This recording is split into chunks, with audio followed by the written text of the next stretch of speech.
Ulhasnagar medical वाले को असली सोना दिखाकर बाद में नकली सोना देकर 10 लाख का तक लूटा। अंबरनाथ पुलिस ने आरोपी को गुजरात से किया अरेस्ट। आरोग्य धर्म मानसिंह कच्ची 52 उसके पास से 4-4 लाख रुपए रोकड़ जमा किया। आरोपी बच्चे के लिए 2 व्हीलर गाड़ी ड्यूक लेने वाला था, ऐसे पुलिस की कार्रवाई में मालूम पड़ा। उल्हासनगर के मेडिकल सूरज 24 उनको अपने विश्वास में लेके कुछ सोने के टुकड़े चेक करने के लिए दिए। उसके बाद अंबरनाथ में 25 सितंबर अंबरनाथ के हद में उसने 10 लाख कैश दिए, फिर पैसे लेकर फरार हो गया। फिर सोनार के पास वापस चेक करने गया तो सोना नकली निकला। उसके बाद उसने अंबरनाथ पुलिस स्टेशन में केस दाखिल की। गुजरात से उसको अरेस्ट कर उसके पास से 4 लाख कैश और बैंक से 93,000 मिले। सहायक पुलिस आयुक्त शैलेश काठे इन्होंने की जानकारी।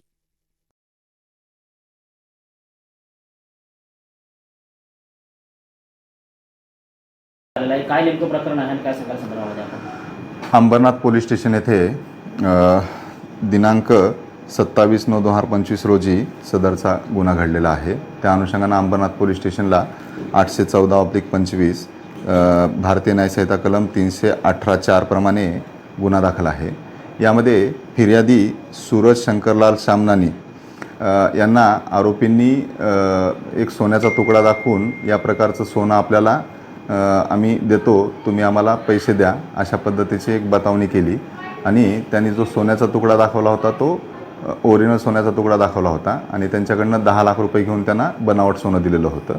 या अनुषंगानं अंबरनाथ पोलीस स्टेशनने कौशल्यपूर्ण तपास करून यात एक आरोपी निष्पन्न केलेला आहे। त्याचं नाव धर्मा मानसिंग कच्ची आहे।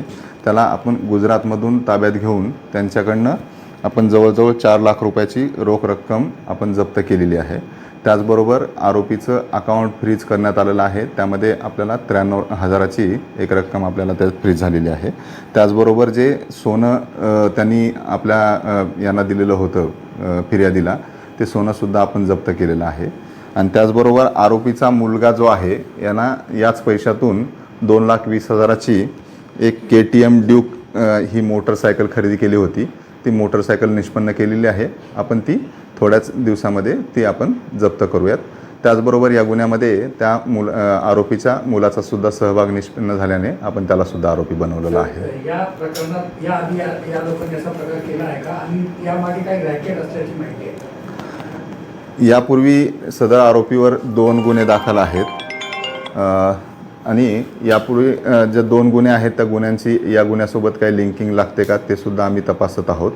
आणि याच प्रकारचे काही अजून फसवणुकीचे गुन्हे त्यांनी केलेले आहेत का, जे की पोलीस स्टेशनपर्यंत आपल्यापर्यंत ते लोक पोहोचले नाहीत, अशा माणसांचा सुद्धा आपण शोध घेऊन त्या पद्धतीने पुढील कारवाई करत आहोत। नागरिकांना काय